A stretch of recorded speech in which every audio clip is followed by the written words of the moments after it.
And now, stay tuned for the mystery program that is unique among all mystery programs. Because even when you know who is guilty, you always receive a startling surprise at the final curtain. In the Signal Oil program, The Whistler.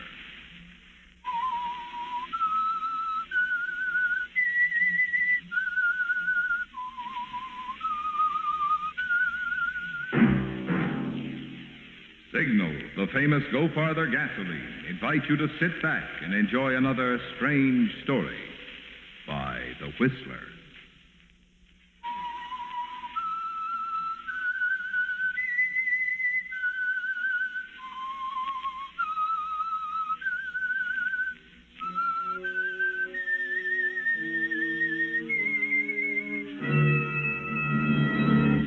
I am the Whistler. And I know many things, for I walk by night.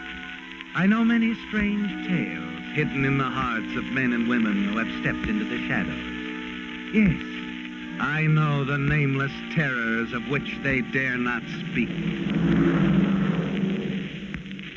And now for the Signal Oil Company, The Whistler's strange story, Breakaway.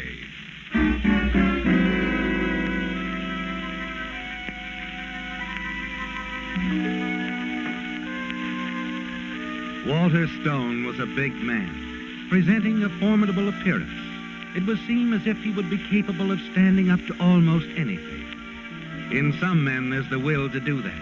But in others, there's an instinct to run, to take the easy way out. And in spite of his forceful look, his seeming aggressiveness, Walter Stone was one of those. He'd settled many things in his life by running, settled them at least in his own mind, by pushing them into the background through the satisfaction of motion, escape. And now, because Walter Stone found himself in a situation from which he couldn't run, he felt trapped and fenced in. His reactions were not of reason, but of a quivering bewilderment. And every shout and cry that reached his ears added to his frustration and confusion. Send him out, Sheriff! Send him out, or we're coming after him!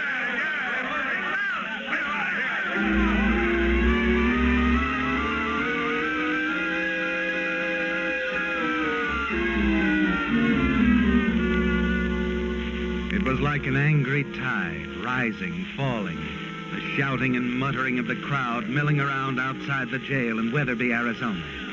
Inside there was fear and a desperation. The fear in the heart of Walter Stone, because the crowd wanted him. The desperation in the minds of the sheriff and his deputy, because they weren't certain they could prevent the crowd from taking him.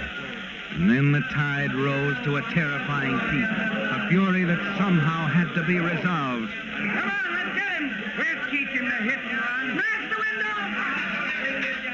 Better do something, Sheriff. They're not giving up. Yeah, I see. Better get over to the prisoner. See what we can do.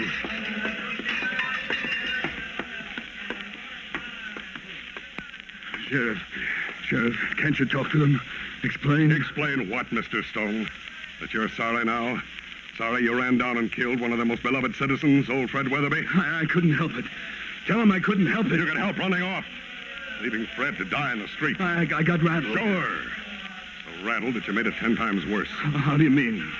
Do you deny that in making your getaway, you ran directly through a crosswalk full of school children? I didn't hit any of them. I didn't. It wasn't your fault that you didn't. It was a miracle those children managed to escape. That's what got the crowd. They're completely out of hand, Sheriff. What do you think? I think we're not going to be able to stop them. Look, you can't give me up to him. You can't do that. I got my rights. Sure, you've got your rights. So have those school children and old Fred Weatherby. Now, the good his rights did him. It doesn't make any difference. The important thing is what's happening now, right now. Sure. What's happening to you, Mr. Stone, or what's about to happen? You going to give him up, Sheriff? No, I'm not going to give him up. It's my duty to protect my prisoners. My sworn duty.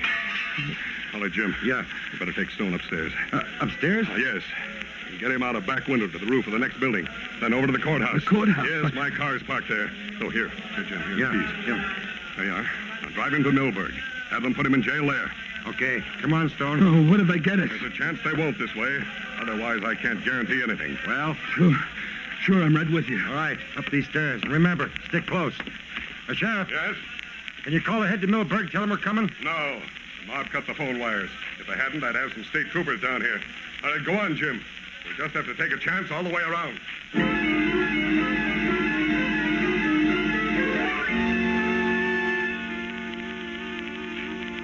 It's terrifying, isn't it, Walter? Like a nightmare. Ever since you were caught only a few miles from the spot where you ran a man down and tried to get away. Got caught and put in jail on a hit-and-run charge. But there's more to it than that, isn't there? Yes. There's the cold, simple fact that you can't stand any heavy questioning by the police because of your past record. A record of unsavory escapades, occasional crime, and one prison term. You must escape more than that milling crowd in the street below. And almost without thinking about it, you know that you're watching for your chance, even as you and the sheriff's deputy make your way along a ledge, drop to the roof of the building next door. We'll make it, Stone. Nobody out back here. The courthouse? It's just around the corner? That's right. You don't have to pass the mob. You've been a big help, Jim. I haven't meant to be. I just follow orders. I got no stomach for hit-and-run artists. No, I guess not. Come on. We can drop into the alley from the fire escape here. You mean I can drop into the alley? Huh? This is as far as you go, Jim. I just want the keys to the sheriff's car and your gun. Okay, Jim. Looks like you need a little more.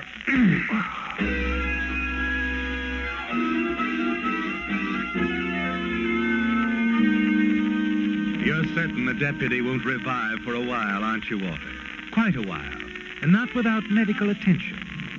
You make your way down into the alley, dart swiftly around the corner to the courthouse where the sheriff's car is parked. But there's a girl standing there, waiting for someone. You wonder what to do and decide very suddenly. Get in the car. What? Get in, I said. Oh, no, you don't. I'm not yelling for anybody. Now get in or I'll drag you in. Nobody's telling the sheriff I drove off alone, sister, not even you. So you're going to ride for a few miles. Come on. That's better. Yeah, not bad. Not bad at all. The sheriff's car, nobody will stop it. You just keep quiet, sister, and everything will be all right for both of us.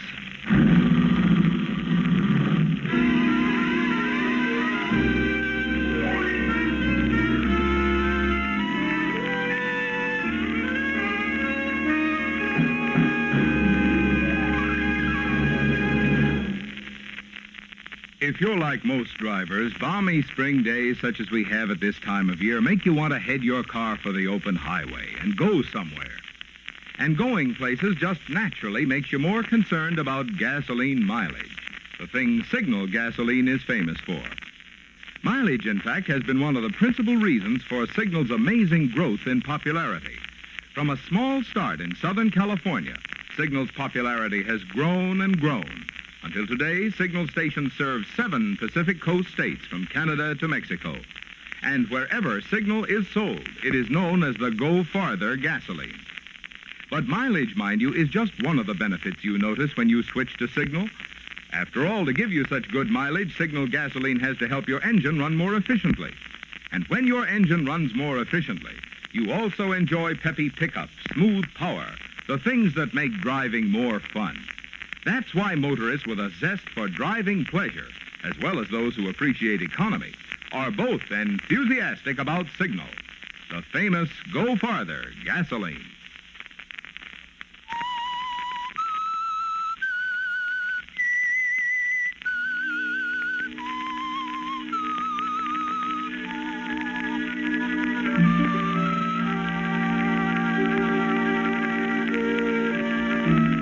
Pressure has eased momentarily, hasn't it, Walter? The dread, dulling fear that encircled your heart and mind back in the tiny jail. It's gone. And the shouts of the angry, determined crowd are gone, too. And there's only an open highway ahead of you and the almost certain prospect of escape. The sheriff's car will help, won't it? Because until they find his deputy on the roof of that building, find him and revive him, You're certain that no one will know you're driving the car yourself. You let up on the accelerator now. Glance at the terrified girl beside you.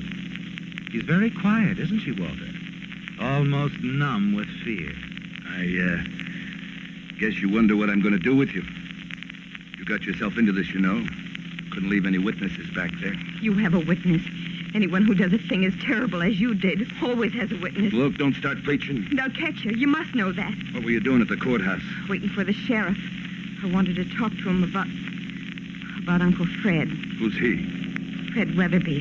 The man you ran down, killed in the street. Your uncle? I'm Doris Weatherby. My Uncle Fred was one of the kindest, most beloved men in the town. He's been county road commissioner for years. Listen, I couldn't help it. I didn't see him step out. They said you drove off. Why? I had my reasons. No one could have good enough reasons to do a thing like that. They said if you'd helped him, called a doctor right away. Train, you gotta stop. You do stop for something, don't you? Where your own life is involved. Forget it. I feel sorry for you in a way, Mr. Stone. Such a big man, in appearance, I mean. But so small, so very, very small inside. Forget it, I said. Stop talking like that. All right, Mr. Stone, because you really might hit me instead of running.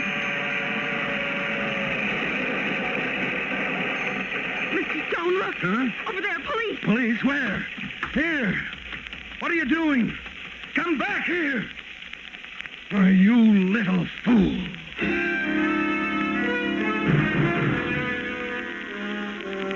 The girl leaped from the car so suddenly that it leaves you helpless, doesn't it, Walter? You weren't even watching her because of her remark about the police. And of course there were none. Just a trick.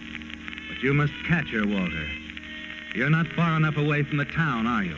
And if Doris reaches the sheriff, talks to him, you'll have to abandon his car immediately. You jump out, race down the railroad tracks in pursuit. But it's no use. You stop and listen for her, peering into the darkness, wondering what to do. The fear is starting again, isn't it, Walter? You're confused and trembling as you head back and stop just in time to see a pair of highway patrolmen looking over the car. You're so close you can hear their voices. Sheriff's car from Weatherby.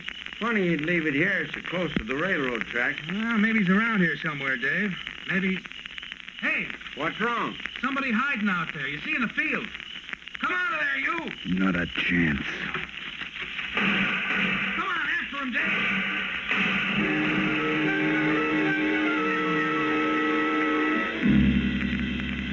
You cut across the field, running a zigzag course, the shots of the highway patrolmen whistling over your head. And then you can hear them coming after you.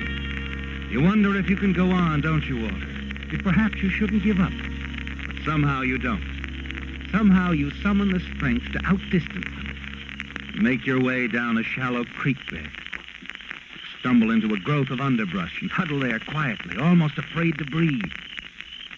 You hear the two patrolmen coming toward you.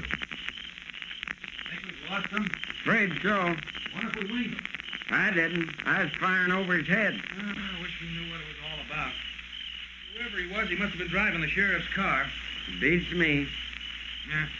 Let's go back. We'll call in a report. Right. It's like looking for a needle in a haystack. It was close, wasn't it, Walter? And you wonder what you're going to do now. For one thing, you remain hidden for at least another 20 minutes. Finally move out of the creek. And then through the trees, you catch sight of a light in a farmhouse. Cautiously make your way up to the front door.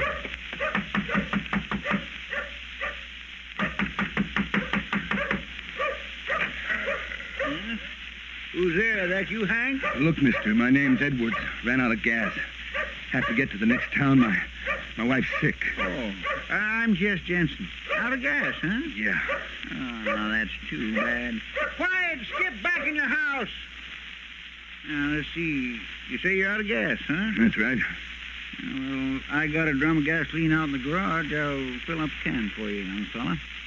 Yes, I can do that. You, have a car? Yeah. Oh, you mean you'd like me to drive you back to yours? Yeah. Well, I can do that. Yes, I can do that. Wait here, young fella. I'll go get the keys. Yeah, thanks. Thanks a lot. It's a break, isn't it, Walter? Finding a man as cooperative as Jess Jensen. And your hand tightens around the gun you hold in your coat pocket. But you don't want any noise, do you? Awaken the others in the house. So you wait for him to come down and follow him out to the garage. You decide to maneuver into position, get behind him, and bring the gun butt down on his head hard. You're sure it will be as simple as that. Then you can get away in his car. You watch for an opening. He's a big man, isn't he, Walter? And you know you can't afford to miss. Well, I think this container will do it. Yeah, it'll be fine. Enough gas to get you to the next town. There's a couple stations there. Okay. How about a hand? Here, hold this while I tip the drum over. Well, here, take it. Yeah. You new around these parts? No, just traveling through. Okay, here we go. Move over a little, huh? Yeah, sure. Hold that can up a bit. That's it. Easy now, easy she goes. Oh, that does it. Sort of spilled over a little, didn't it? Get any on you? No. Okay, there we are. How far down the road you say you were? A couple of miles, I guess. Yeah. Well, I'll be with you in a second as soon as I mop this gas up. I don't like to leave it like that. It's the opportunity you've been waiting for, isn't it, Walter? You watch him as he picks up a rag, and he kneels, his back to you. You move slowly toward him. Then as you bring the gun out of your pocket... Drop it, Mr. Stone. What? Drop it, I said. Hey, what's going on here? What's the idea? The idea, Mr. Jensen, is you're about to help an escaped prisoner. Escaped prisoner? What? Hey, that's my gun you got there. That's right. I was just coming into your yard when I saw the two of you leaving the house.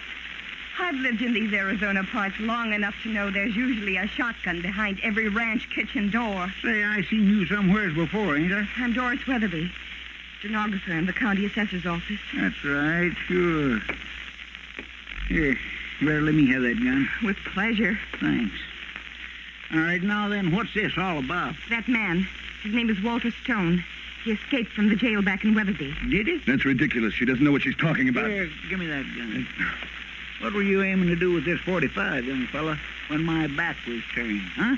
Look, you got this all wrong. I don't think so. Do you have a phone, Mr. Jensen? Nope, I guess we'll just have to take him back to town and pick up here. You drive, miss? Yes, of course. All right, get going, Stone.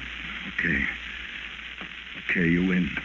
I don't suppose the condemned man could have a cigarette. I never use them. I've got some. Here. Keep the pack. Thanks. Yeah. Thanks, sweetheart. I'm eternally grateful. Yes, very grateful, aren't you, Walter? The idea occurs to you suddenly, doesn't it? As your gaze wandered to the gas spilled on the floor of the garage. It's a gamble, isn't it? But well worth the try. You light the cigarette. And then as you inhale deeply, you flip the match toward the gas-soaked rag on the floor. A sudden rush of air, a bright blue flame, startles Jess, and he turns. You reach out, knock the shotgun from his hands, and race for the door.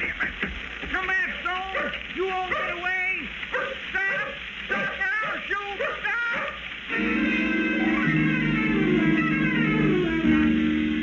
But you know that Jess isn't going to shoot right away, don't you, Walter? With your gun and his lying on the floor and the fire rising rapidly. Over your shoulder, you can see Doris helping him try to battle the flames. And then you lose sight of them through the trees.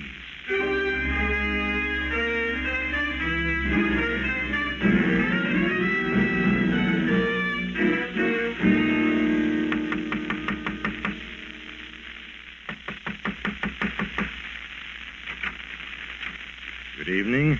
You're the doc? Why, yes, I'm Dr. Summers. Okay, inside. Now, see here, I don't want any trouble, see? You're a little guy and your bones won't stand any rough stuff, so play it smart. Do as I say and you won't get hurt. You're Walter Stone, aren't you? The radio... Yeah, that's right. Skip the lecture. What is it you want? I've got a couple of bad cuts from a barbed wire fence. Patch me up. No, take your car keys. My That car is yours, isn't it? Parked alongside the house? Yes. Don't be a fool. You won't get away. Sure I will, Doc, and you're going to help me. Pick up that telephone. Pick it up, I said. I'm not afraid of you, Stone. You might as well take your hand out of your pocket.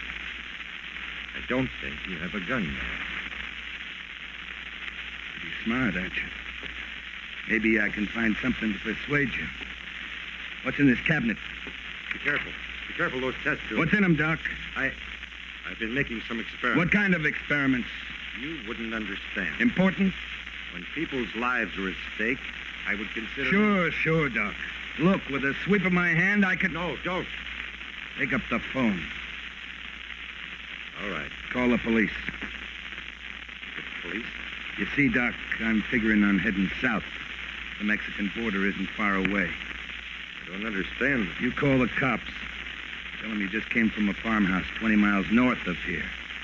You treated a man for a bullet wound. Didn't like the story he told you. You think he's Walter Stone. Get the picture?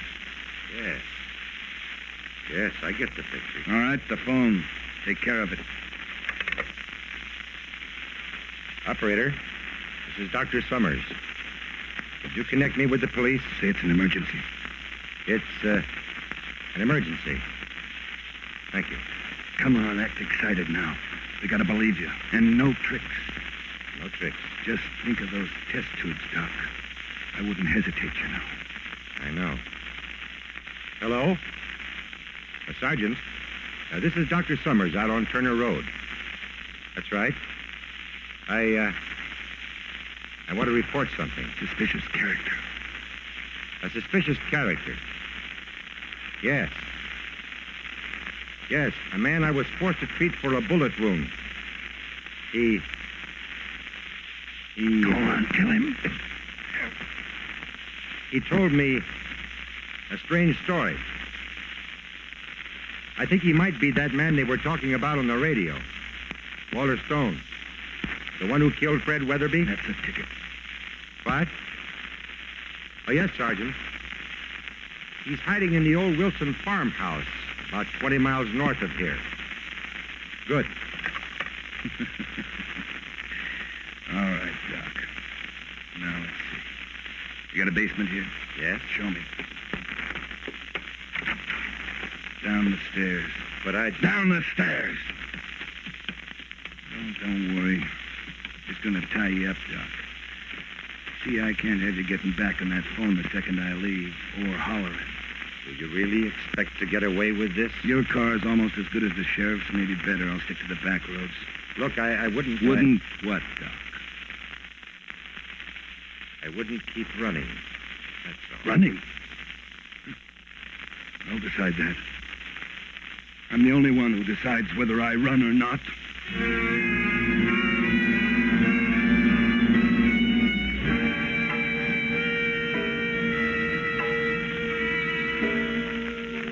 As you leave Dr. Summers bound and gagged in the basement of his home, it doesn't seem possible that only a few hours have passed since you heard the angry crowd outside the jail, following your arrest for running down and then leaving old Fred Weatherby. You slip behind the wheel of Dr. Summers' car and head south.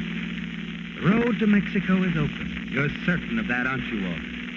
Yes, because you know at this moment the police cars in the area are converging on a farmhouse 20 miles to the north. A few minutes after you leave the doctor's house, you turn off the main highway into a side road. Presently, pull up at a gas station. Evening, sir. Store up? Yeah, might as well. Almost empty. Good thing you stopped. There isn't another station between here and the border. How far is it to the border? Oh, about 30 miles. Let you take the shortcut. Oh? Yeah, knocks off about 5 miles. Cops again. They sure been busy tonight. Looking for somebody, I guess. Seem to be in an awful hurry. Heading north. You did say fill her up, didn't you? That's right. Good thing, too, that you got here when you did. I was just about ready to close up and go home. Yeah. I guess I'm pretty lucky, huh? That you are, mister. That you are.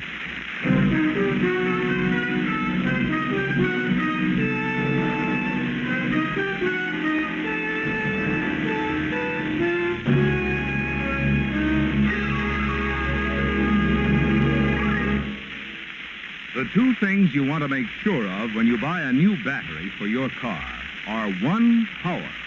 Plenty of power for quick starting, plus the many electrical needs of your car. And 2, long life, so you won't have the expense of buying another battery soon. Well, tonight I want to tell you why, for power and economical long life, you just can't beat today's new Signal Deluxe battery. First of all, improved microporous rubber separators allow freer flow of acid between the plates, yet are impervious to the action of the acid. Result, Signal Deluxe batteries deliver up to 35% more power. Secondly, Signal Deluxe batteries are guaranteed not just for the usual 12 or 18 months, but for a full 30 months on a service basis. That makes the cost per month so low, you're actually saving money while you're enjoying the extra power and dependability of a Signal Deluxe battery. So before you buy any battery, get your Signal dealer's trade-in offer for your old battery. Find out his convenient credit terms. Prove for yourself that today's smartest battery buy is today's finest battery. The new, improved Signal Deluxe battery at Signal service stations.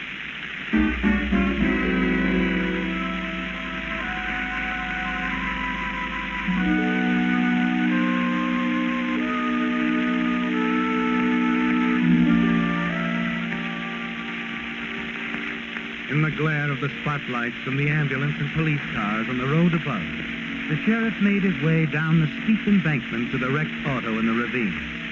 He examined the still figure in the car, talked briefly with the ambulance doctor, then turned away and walked to where another man was standing. You the fellow that put in the call? Yeah. Me and my partner run the Signal gas station down the road. You see this happen? Nope, but I must have come by right afterwards. On my way home, I spotted the busted guardrail and stopped.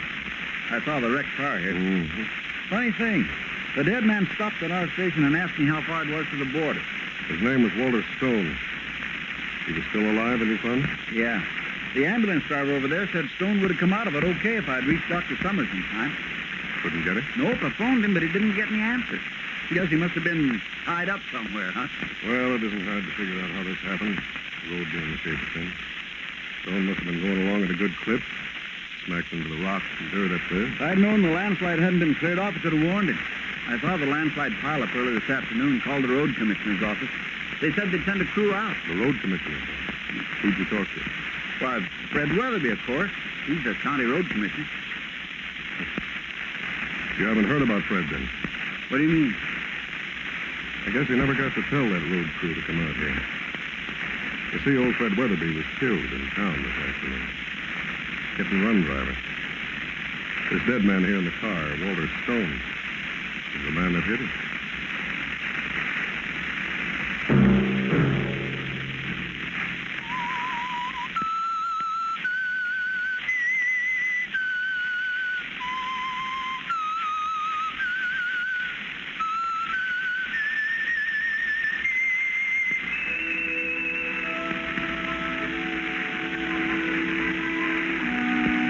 Whistle be your signal for the Signal Oil program, The Whistler, each Sunday night at this same time. Because this month marks the 50th anniversary of the American Automobile Association, Signal Oil Company is happy tonight to congratulate the AAA and its 3.5 million members for the splendid job this worthy organization has done, not only in promoting driving pleasure, but also driving courtesy and driving safety. Everyone who uses America's streets and highways, whether it be for driving, riding, or walking, can be thankful there's a AAA.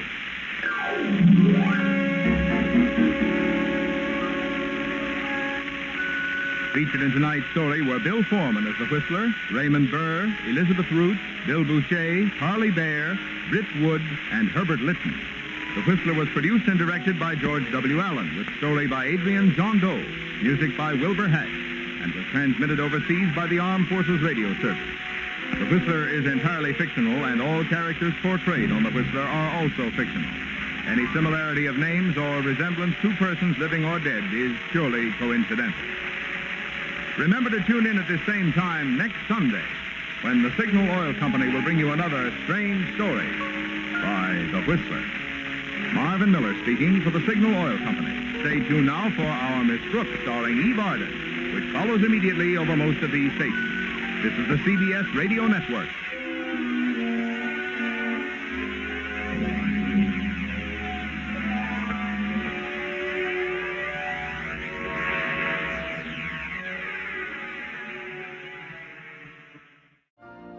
You've been listening to the OTR Gold Network.